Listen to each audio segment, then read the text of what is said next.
નમસ્કાર મિત્રો, પ્રકરણ 8 ત્રિકોણમિતિનો પરિચય એની અંદર મિત્રો સ્વાધ્યાય 8.2 ની અંદર મિત્રો જ્યારે આ ખૂણા પર આધારિત દાખલાઓ પૂછવામાં આવે છે અને બોર્ડમાં ખાસ આ પ્રકારના દાખલાઓ 1 માર્ક અને 2 માર્કમાં પૂછાય છે, પણ વિદ્યાર્થી મિત્રોને આ મૂલ્યો જે છે ખૂણાના કે 0, 30, 45, 60 અને 90 યાદ રહેતા નથી. તો આપણે અહીંયા સરળ કોષ્ટક દ્વારા આ મૂલ્યો આપણે યાદ રાખી શકીએ, જેથી આપણને સ્વાધ્યાય 8.2 પણ સરળતાથી આવડી શકે.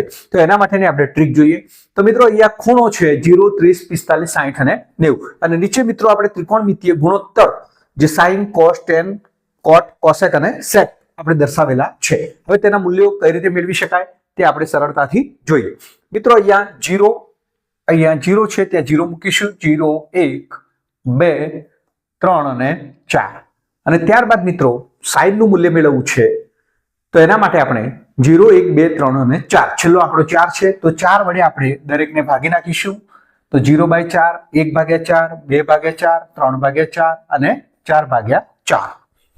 ત્યારબાદ મિત્રો આપણે તમામના વર્ગમૂળ મેળવીશું. તો વર્ગમૂળ વર્ગમૂળમાં 0/4, વર્ગમૂળમાં 1/4, વર્ગમૂળમાં 2/4, વર્ગમૂળમાં 3/4 અને વર્ગમૂળમાં 4/4. તો હવે વર્ગમૂળમાં 0/4 એટલે કેટલા આવે છે મિત્રો? વર્ગમૂળમાં 0/4 એટલે કે 0 આવે છે.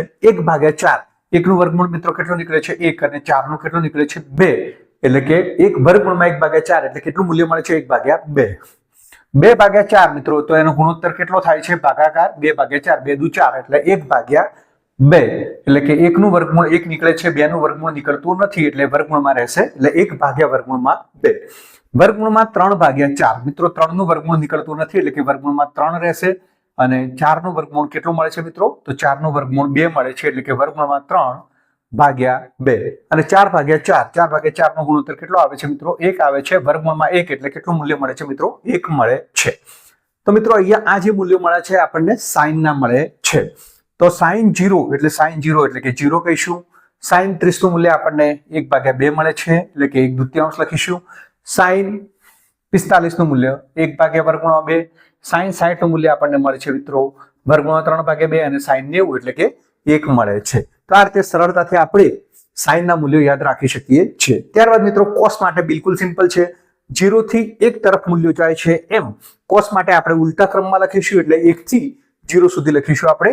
તો cos 0 નું મૂલ્ય 1 મળે છે. cos 30 નું મૂલ્ય મિત્રો કેટલું મળે છે? તો વર્ગમૂળમાં 3/2 મળે છે. cos 45 નું મૂલ્ય એટલે કે 1/2 મળે છે. cos 60 નું મૂલ્ય કેટલું મળે છે મિત્રો? 1/2 મળે છે. અને cos 0 એટલે કે એનું મૂલ્ય કેટલું મળે છે? cos 90 નું મૂલ્ય 0 મળે છે. ત્યારબાદ મિત્રો tan આવે છે. તો tan માટે tan એટલે આપણને ખબર છે કે tan a એટલે કે sin ભાગ્યા cos એટલે કે sin અને cos નું ગુણોત્તર છે. તો 0/1 એટલે એનું મૂલ્ય કેટલું મળે છે મિત્રો? 0 મળે છે. અહીંયા મિત્રો બંનેનો ગુણોત્તર છે, 2 કેન્સલ થઈ જશે એટલે કેટલા મળે છે? 1/3 એટલે કે sin 30 નું મૂલ્ય મળે છે, tan 30 નું મૂલ્ય મળે છે 1/3. tan 45 નું કિંમત કેટલી મળે છે મિત્રો? તો અહીંયા 1/2 બંને કેન્સલ થઈ જશે એટલે tan 45 એટલે કે 1 મળે છે. tan 60 તો tan 60 ની કિંમત મિત્રો આ બંનેનો ગુણોત્તર છે, 2 કેન્સલ થઈ જશે એટલે વર્ગમૂળમાં 3/1 એટલે કે વર્ગમૂળમાં 3 મળે છે. ત્યારબાદ મિત્રો અહીંયા tan 90 એટલે કે 1/0 મિત્રો, જ્યારે પણ ભાગાકારમાં નીચે 0 આવે છે ત્યારે પદ ઇન્ફિનિટિવ બને છે એટલે કે અવ્યાખ્યાયિત બને છે એટલે કે અહીંયા આપણે એને ઇન્ફિનિટિવ તરીકે દર્શાવીશું. cot હવે tan માં મિત્રો 0 થી ઇન્ફિનિટિવ તરફ જઈએ છીએ, એમ cot માં મિત્રો આપણે ઇન્ફિનિટિવ થી 0 સુધી આવીશું.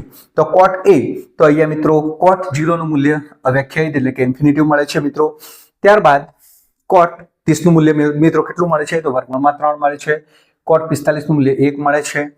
cot 60 નું મૂલ્ય મિત્રો કેટલું મળે છે? અહીંયા 1/3 મળે છે અને 90 નું મૂલ્ય કેટલું મળે છે? cot 90 એટલે 0 મળે છે.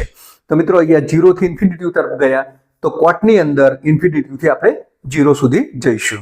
ત્યારબાદ cosec એટલે મિત્રો sin નું વ્યસ્ત છે.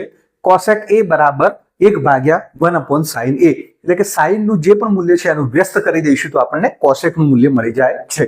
તો sin નું વ્યસ્ત એટલે કે 1/0 એટલે 0 નીચે આવે છે એટલે કે મિત્રો ઇન્ફિનિટિવ મળે છે. 1/2 એનું વ્યસ્ત એટલે કે 2/1 એટલે કે 2. 1/2 તો એનું વ્યસ્ત એટલે કે વર્ગમૂળમાં 2 મળે છે મિત્રો.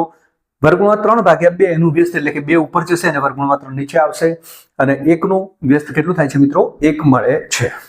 ત્યારબાદ મિત્રો સેકનું મૂલ્ય, સેક એટલે કે જેમ કોસેકમાં ઇન્ફિનિટી થી 1 તરફ જાય છે એમ અહીંયા 1 થી આપણે ઇન્ફિનિટી તરફ જઈશું એટલે કે સેક 0 નું મૂલ્ય 1 મળે છે. સેક 30 નું મૂલ્ય કેટલું મળે છે? 2 ભાગ્યા વર્ગમૂળમાં 3 મળે છે. ત્યારબાદ મિત્રો સેક 45 નું મૂલ્ય કેટલું મળે છે? તો સેક 45 નું મૂલ્ય વર્ગમૂળમાં 2 મળે છે. સેક 60 નું મૂલ્ય કેટલું મળે છે મિત્રો? 2 મળે છે. અને સેક 90 નું મૂલ્ય કેટલું મળે છે મિત્રો? ઇન્ફિનિટી મળે છે. તો મારા ખ્યાલથી આ રીતે તમામ વિદ્યાર્થી મિત્રોને આ કોષ્ટક છે એ યાદ રહી ગયું હશે. હવે તમે 8.2 ની અંદર જે પણ કિંમત આધારિત દાખલાઓ છે એ તમે સરળતાથી ગણી શકશો.